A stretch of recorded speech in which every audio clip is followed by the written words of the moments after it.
actually, Devin, it sounds like you just want to change which Bollinger line actually fires off the signal. So instead of waiting for price to get up to,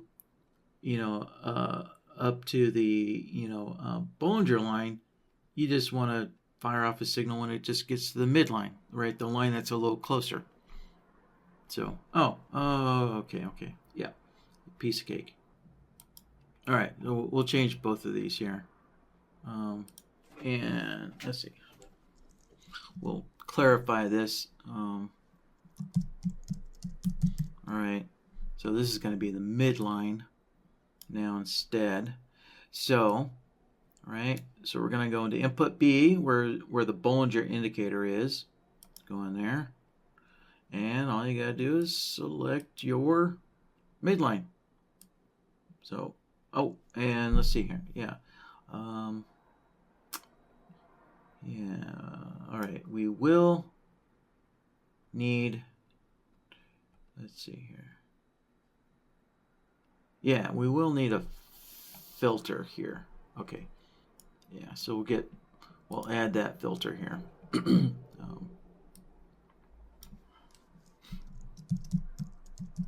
All right, so it's also change the name for this one. So this is a crossover solver. Let's connect this up and also select the middle line here. All right, so with the crossover solver, for everybody else's benefit, right, you can see we don't see historical signals there.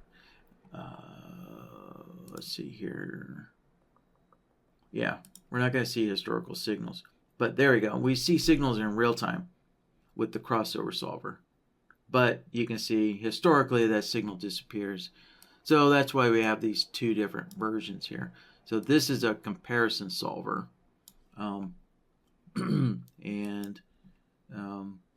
Right, and so with the comparison solver, we can see these historical signals. But we do have to filter them. So, well, actually, the crossover solver works fine, real time, right? We can see there's no there's no extra output that we need to remove. So it's really the one for where you can see the historical values here. This is the one that needs a filter. So we can see, right, we need to remove all of these all this short output here. And let's see here, we can do that. My original thought was just to use a slope solver, right? Because we can see, obviously, the Bollinger is sloping down. So we could use a slope solver. But the problem is, remember, we're working with the bar that's forming. And at some point, that midband just does actually slope up. Well, actually, you know what? It may not be that big of a problem. So let's try a slope solver. Maybe I'm overthinking this.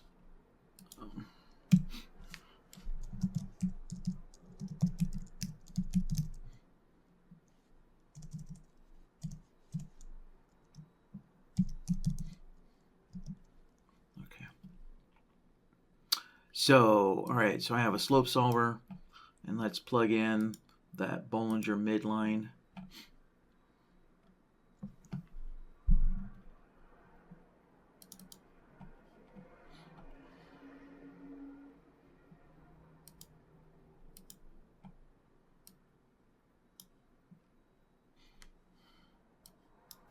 And, all right, now,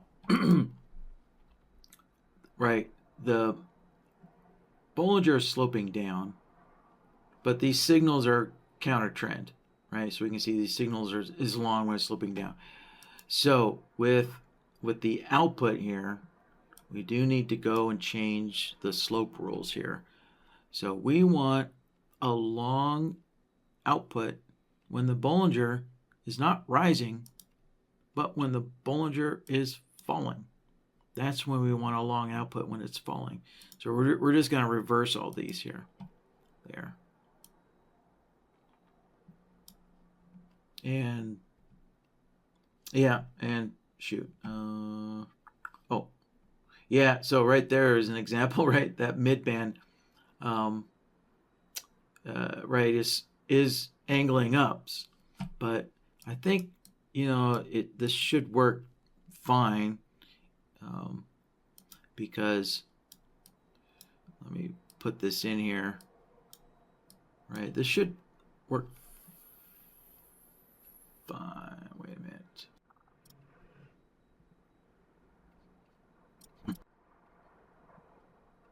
Oh, okay. Yeah, so since this is on a Renko chart, we can see the midline changes direction very, very quickly. Yeah, very quickly. So what I can do is I can look at the slope of that midline. I can look at it one bar back where the bars are already closed, right? So if I look one bar back, right, that angle is not going to change because that bar is closed. So I can set the displacement to 1, and that should solve it. Yeah, there we go. Wait, no.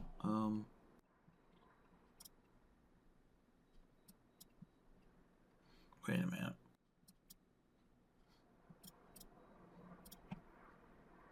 Oh, there we go. Okay. All right. Yeah, sorry, it just took BloodHound a minute to back calculate all the results historically. There we go. Okay, so now we're good. Okay, there we have it. So now we're good to go. Yeah, so let's see here. So this reversal bar, right, it is generating a long signal. Yeah, it's generating a long signal until it closes, and then we get the next bar. And so this bar is looking back. As this bar is forming, come on, there we go. So as this bar is forming, right, we're looking back at the slope here. Right, we're looking back at the slope here, and getting that slope from the slope solver here.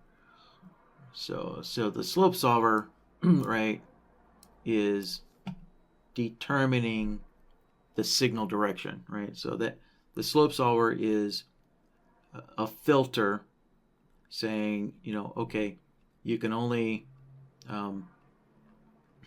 show a long signal when it's sloping down, and then you can only show a short signal when it is sloping up, right? So again, in the slope rules, the way we did this is we had to reverse these settings here, right? So we want a long output when the Bollinger is actually falling, right? So falling. So we reverse those outputs there. And then again, and we set the displacement to 1, because as we know, right, that begins to bend down. So we can't actually use the slope of the current bar since it's bending down very, very quickly there. And so let's connect that in. Yeah, so there we go. So we're using the slope of 1 bar back, and oh, wait a minute. Okay, yeah, that. Wait, hold on. We're getting a long. Wait, why are we getting a long signal?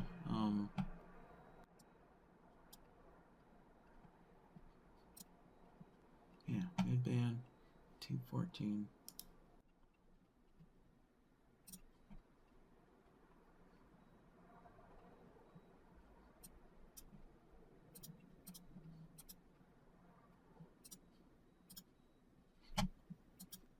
Hold on. Yeah, let me reload this here. Okay, there we go. Yeah, just had to do a reload. There. All right. Yeah. So there we go. So our slope solver, it's looking back one bar, and right, and it's generating this signal filter here. Yeah. Yeah. So there we go. All right. Yeah. And again, you know, this real-time crossover doesn't actually need any filtering there. But again, as we can see, it only works in real time, except for on reversal bars there.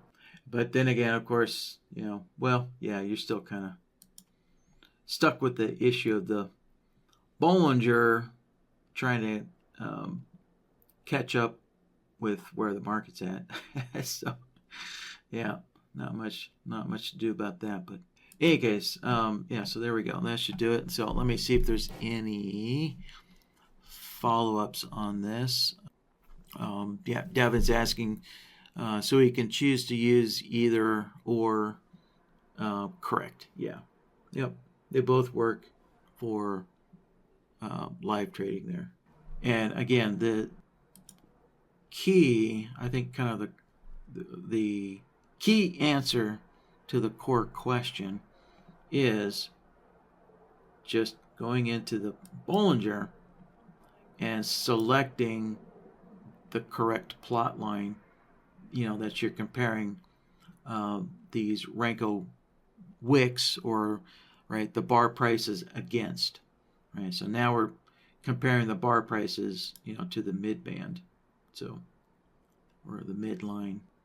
You know, yeah, Devin's asking, is it better to use the slope setup? You know, I really don't know with my limited time here. But I think they're both just fine.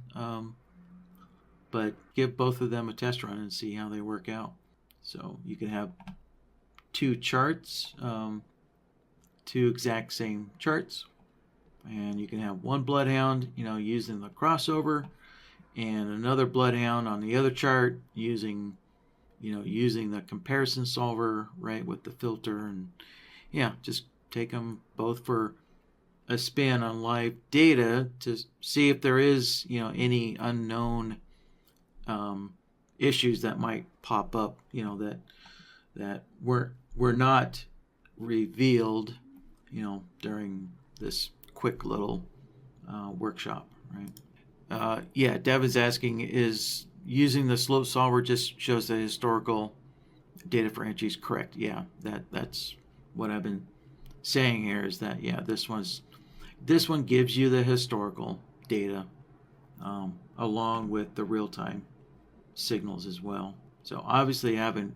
one solver is cleaner and leaner. You know, I mean, generally speaking, right, the simplest solution is almost always the best solution. You know, I'll keep it simple. So for live trading, you know, if this one works out fine, yeah, you know, use the simplest solution there if you don't need to see the historical signals.